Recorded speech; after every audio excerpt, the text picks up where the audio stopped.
Hello, everyone. Welcome again to another business intelligence session. And on this series, we are currently treating legacy beyond ownership. Last week, we dealt with systems and structures, how that systems and structures are integral into building a global business. And I also, made it clear that when you're talking about ownership, it doesn't mean that you're allowing somebody to take charge of the affairs of the business. It just means that you are willing to put people in place, put structures in place to enable that business outlives you, that business is actually in operation, whether you are there and or whether you're not there. And when to put systems and structures in place, you might have that structure, right? But there are people, there are humans, there are creatures, there are people that have to actually hold that structure. There are people that should be at the helm of affairs that would enable that structure actually produce results. And when we're talking about dealing with people like that, it is important to know that you cannot do it alone. When building a global brand, when building a business that can actually outlive you, you need to know how to delegate.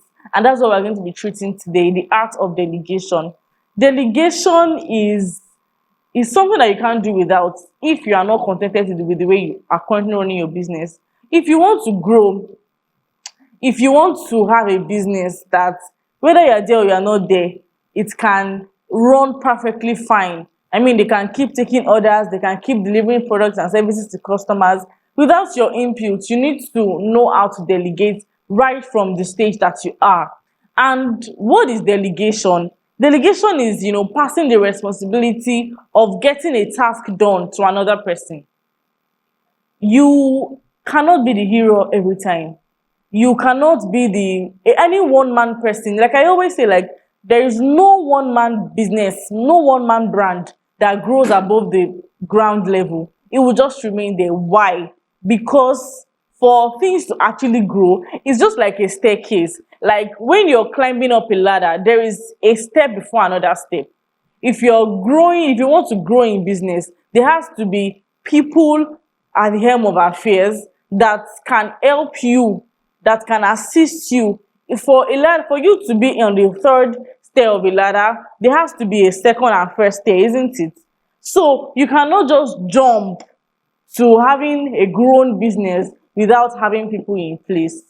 Now, when you were talking about having people in place, you need to first, like we mentioned last week, that when you want to employ people, the mistake most of business owners make is you are employing those people first before teaching them what before you employ them first and then you want to now tailor them into what you want.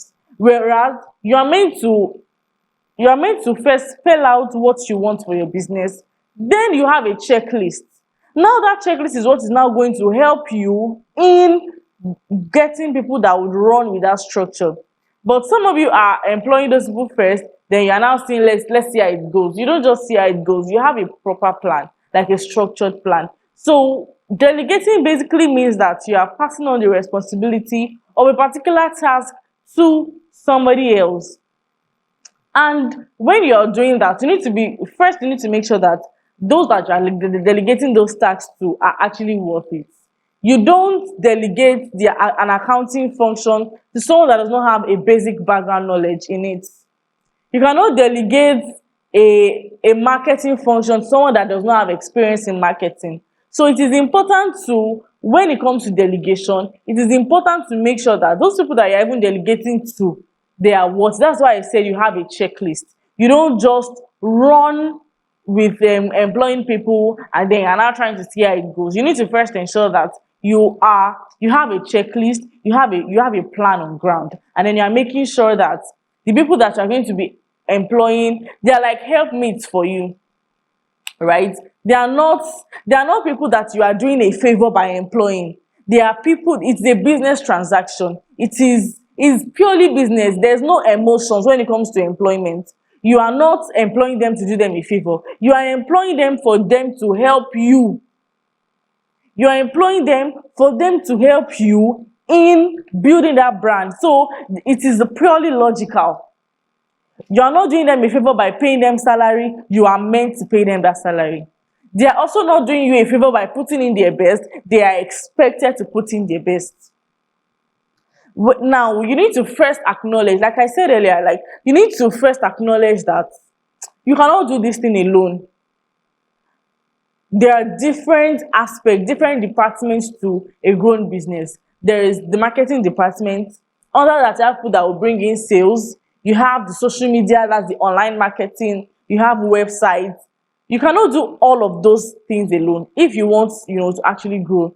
Now, am I saying you should, and I will get there, but I'm not saying that you should, you know, I'm not saying you should suffer yourself or harm your business by employing everybody at once. No. That's why I said you need to have a plan. Okay, at this level of business that I am, what are those integral things that I can outsource? And what are those things that I can still do by myself? For instance, graphic designing is not my thing. I might just know how to go about Canva, but professionally it is not my thing. And for the kind of brand I'm putting out there, I need to make sure that my designs are very professional and detailed. So what do? I outsource. I cannot do that alone. I don't know if you're getting me. Now let's say the accounting function. Of course, I have knowledge in that. I do not necessarily need to outsource my accounting functions. Why? Because it is not out of hand yet. But things that I need frequently, like my content, like media stuff, marketing, they're not things I can struggle. I would definitely struggle to do that. So if I want something outstanding, I must first be willing to outsource those things. So acknowledge that you cannot do it alone. Then identify the areas that you need help with. Identify what you actually need, what you want, the stage you are in business, and then make plans towards them. So very quickly, we'll first be treating why you need to delegate in business. And the first thing is time management. 24 hours might seem like a lot of time to some people, but for most business owners, in fact, it's like 24 hours is not enough. Why? Because you cannot really manage your time. The funny thing about this time management is that you feel that you are, you have a lot of things to do and there is no time, right? Now you end up not even doing half of the things you are meant to do, even with the luxury of time that you think that you have. Why? Because you are overwhelmed. So what delegation does is it gives you more time to attend to other things. Now, in business, you have the delivery aspect, you have the documentation aspect, then you also have the content. Like you have to keep putting out content to ensure that you make sales, right? All of those things might be a lot. So before you sit down with content for 4 hours, while they are still doing that content, people are calling you, I've not gotten my order yet. You try and sort that. From there as well, you now say, oh, you need to do your documentation, you need to do delivery, you need to do this and that. Like, there's no time to do all of those things. Even if you have the time, you are limited to the kind of delivery that you would give to your customers, even if you have the time. Why? Because some of those things are not even in your forte and you will be struggling to do them well. So it is very important to know that if you want some certain results, you need to give time. You need to give time to get those results. Now, if you are still struggling, a lot of things in your business are still seeking for your attention, you cannot have that time to do those things properly. So you delegate.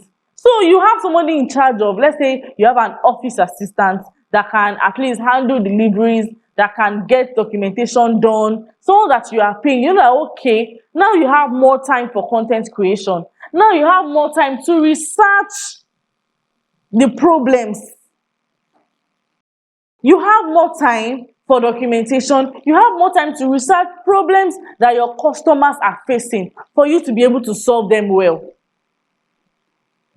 For you to be able to solve them well, you need more time to, get to know them. In fact, I always suggest that you need to even, like, once in a while, call your customers.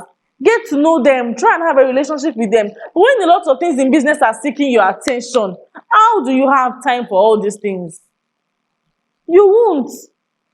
Second thing is, delegating allows a business owner focus on high priority tasks. See, when it comes to running a business, like, let me not even use business now. Let me use the word organization, because I think business, any is just any other word.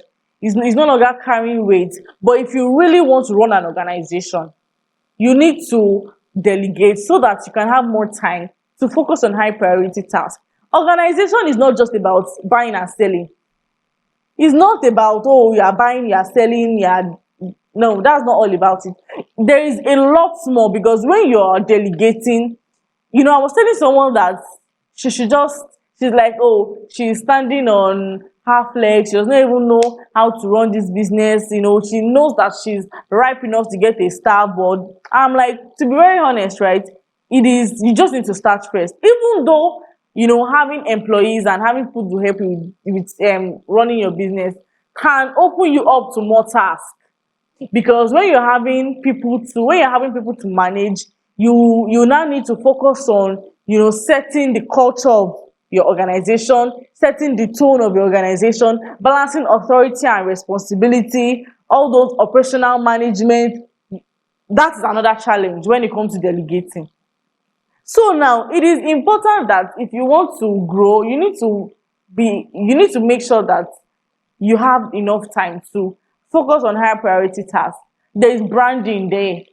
Everything is changing, everything is evolving. You might think you have marketing knowledge from 2010, but you can't use that same knowledge here in 2024. And you definitely cannot even use the current market trends in 2024. You cannot use them in 2025. So when you delegate important functions, you have more time to focus on high priority tasks, focus on things that would set the organization ahead, focusing on your organizational culture. Oh, in this organization, we make sure that we give health benefits to our staff. In this organization, we give pension, like we register them with pension fund administrators and all of that. You need to focus on all those things. You need to say, okay, what else can I do to grow this brand? What else can I do to make sure that the staff around me, they enjoy working with me? Not for you, because like I said, it's a mutual relationship. No staff is doing you a favor by putting in his or her best. And you are not doing any staff a favor by paying them salary on time. That is how it is meant to be. You also need to understand that if you want to scale your business, it is important to delegate. Like, I shouldn't even dwell much on this, because I've mentioned all these things before in this video, that if you want to scale your business, okay, what does it even mean to scale your business? Scaling your business means that you grow your business up to a level that you have more capacity to meet up with the increasing demand for your services and products. Now, let's say before you even go into a business, you must have identified the gap. That is why the first mistake that most business owners make is that they just feel like, okay, this is the next big thing, let me just put my money and energy into it and just make money. But if you have done your proper plan and research well, you would know that there is meant to be a plan. And while you're planning, you would observe market gaps. You would observe problems in that field that you want to solve. You would observe a lot of things that need your attention, and that is why you are in the market. So, having known those problems, you need to continually grow to be able to solve that problem on a larger scale. That is what scaling is about. You are growing your business to be able to attend to the increasing demand and solve the problems in that field. For instance, let's say people are now running away from, unhealthy drinks. So you, as a healthy drink business owner, there is so much problem that you have identified. let's say India trying to curb the intake of sugar and all of those things. So you are making sure that your products are safe, healthy, and great for consumption. Now, you need to, when it comes to scaling, there is marketing. And marketing most times is capital intensive. You cannot get to that stage to command some amounts of revenue without having structures and having people in place. Okay, now tell me, you currently have two staff, right? That two staff that you are running, can they handle 10 million naira in revenue monthly? These are the factors that you need to put in place. If you do not sit down and think about these things, you would most likely not grow beyond the level that you are. That is why it's important to delegate so that you would have more time to focus on high priority tasks and to scale your business. Now, delegating helps you develop the capacity of others and make them feel valuable to the organization. Now we have been saying delegating, we are talking about your business, you. But how about the people that you even want to delegate to? Now, the problem with most business owners is that you get someone to do a job and you are still doing that job for the person. Personally, even if it's me, I would not really have that zeal like that. Because you employ me to do something you are still micromanaging me. No staff enjoys being micromanaged. You need to be able to let go. Like, completely let go. If you do that, it makes them feel valuable to your organization. For instance, when there's a problem and then the manager comes to meet you and you say, I trust your decision, fix it. That's a different level of responsibility. It feels like, my oga has told me to fix this problem. I really want to fix this problem. They feel more valuable. They feel like, oh, okay, I'm actually needed in this organization. It is not just about work, doing the bare minimum and then getting paid. It's about, if I do not stand up to the expectations that my bosses have of me, I would most likely be retrenched or be replaced. So when they have that mentality, service delivery is going to be different. We all know the unemployment rate that is going on in the country. That you can delegate and have staff means that you are also contributing to the solutions of the country. Like, you're also preparing solutions, you are giving out employment. So people go in and out of jobs because they don't feel like they are really needed in the organization. So that is where you now come in. Start from setting the culture and the tone of an organization to focusing on high priority tasks and to making sure that your employees also benefit from all these things. Finally, there's just one more subtopic that I would like us to treat, and that is how to even delegate properly. And most of these things that I would be touching, I have most likely touched them before, but I'll be reiterating them again. Firstly, is you need to identify what exactly you want to delegate. Now, for instance, now I am not really a graphics person. Like, when it comes to media, my graphics, designs, my videos, editing, and all of those things, I can always go and learn them on YouTube.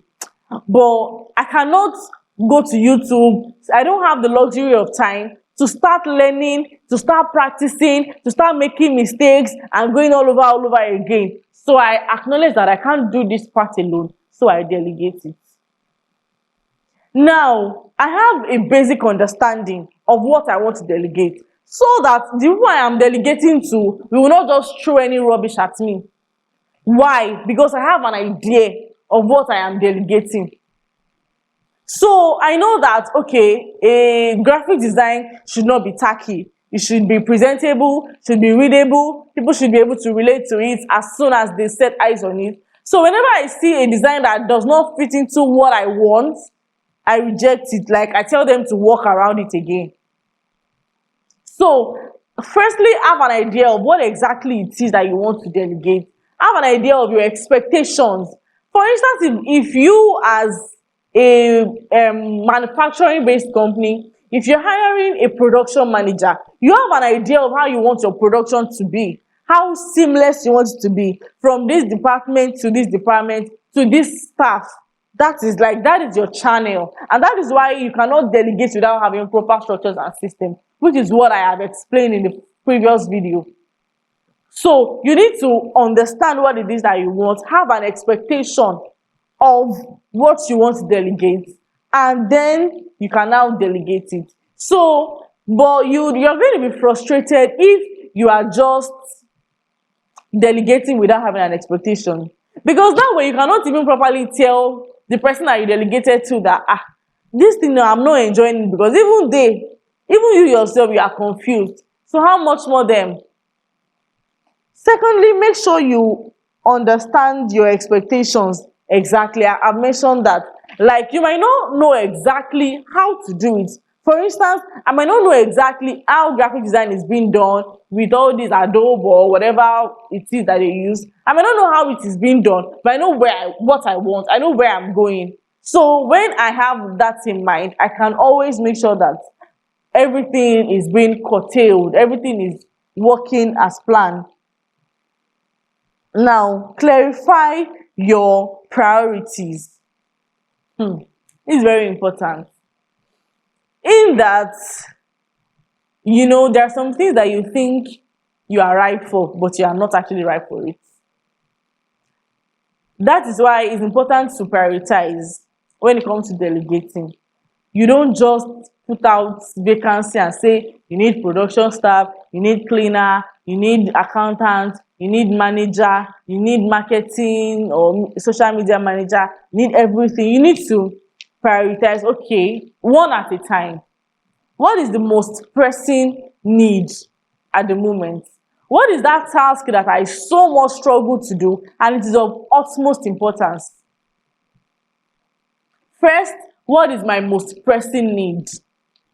If my most pressing need is to focus on scaling, like I just know that there is so much demand that I have not been able to meet and it is disturbing me, that is a pressing need. I have identified that. Secondly, what is the task that I so much struggle with and it is integral into scaling? Like, it's very important when it comes to scaling. I struggle so much with this task and it is important for me to scale. You identify that. Is it that you want to scale but you don't know your figures? You cannot scale properly if you don't know your figures. So let's say you want to scale properly and you don't know your figures. You know that you need somebody for documentation, for your record keeping. Whether you would outsource your accounting, your accounting needs to a company or a firm for low rates, if that's what your pressing need is. If you need to outsource graphics and your content, maybe you're editing because you see that people love your content and you need to make more of those contents for them to, buy from you. If that is what you think you need, you identify it. So those two things are very important when it comes to setting priorities. First, you know that, okay, this is my most pressing need. And secondly, I know that, okay, I need to, this is a department, this is one particular segment that I struggle so much with, and I need it to actually grow and scale my business. So then you need to get your recruitment process right. So like I always say that you don't employ the staff first. You get your background work done first. That's the first step. First of all, get your background work done. Like your structuring. Okay, if I've identified the service I want to outsource, right? Okay, now this service, what are my expectations? Okay, I want this person to be giving me reports monthly. I want to know how much exactly is my net profit. I want to know how I'm doing. I want to know if my bank statements correspond with my sales record. All those things, those are your, so now who is that person that can get this result done for you? Okay, is this somebody that has a background degree in the field? Is this somebody that has 1 or 2 years experience? Or is it somebody that has even worked in that particular field before? If that's what, so you identify it. Now, when it comes to communication, I need somebody that can communicate to me. I need someone that is respectful. I need somebody that can deal with my customers' excesses. So you have a checklist. From there, you can now start recruiting.